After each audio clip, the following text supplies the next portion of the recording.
Listen to me very carefully, President Museveni, because what I'm about to say comes from a place of deep concern for the people of Uganda, the same people you claim to serve. On December 30th, 2025, your security forces, both police and military personnel, surrounded the home of Dr. Sarah Bireete in Kampala. Before they took her, she managed to send one message to the world: "My house is under siege by police and army." Those were her last words before disappearing into your system.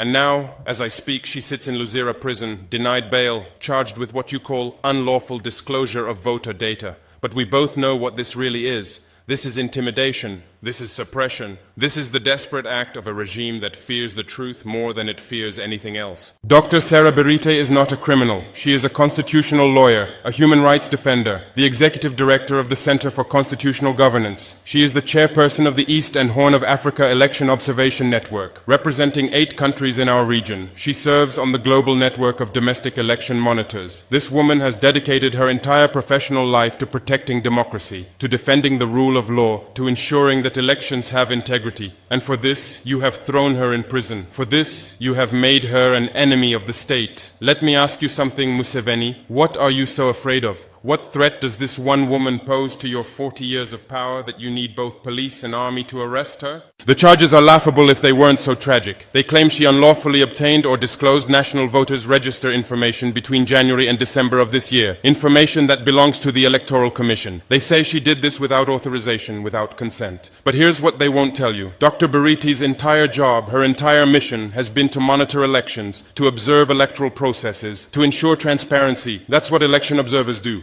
They examine voter registers, they verify data, they check for irregularities, they ensure that citizens' rights are protected. This is not a crime, this is her constitutional duty. This is what democracy looks like when it's functioning properly. But you don't want democracy functioning properly, do you? You want elections that you control. You want data that you manipulate. You want observers who stay silent. And when someone like Dr. Sarah Bireete refuses to stay silent, when she insists on transparency, when she demands accountability, you send your forces to her home in the middle of the night and drag her to prison. This is not governance. This is tyranny dressed in legal language. Let me tell you what really triggered this arrest, because the timing tells us everything we need to know. Just days before her detention, Dr. Bireete posted something on social media that clearly rattled your administration. She wrote, "Dear Ugandans, are you thinking of ways to navigate internet shutdown during elections? Starlink got you covered." She encouraged Ugandans to consider satellite internet as protection against the internet blackouts your government has become infamous for imposing during elections. She said, and I quote her exact words, "Satellite internet can't be blocked by dictators. Liberate yourself."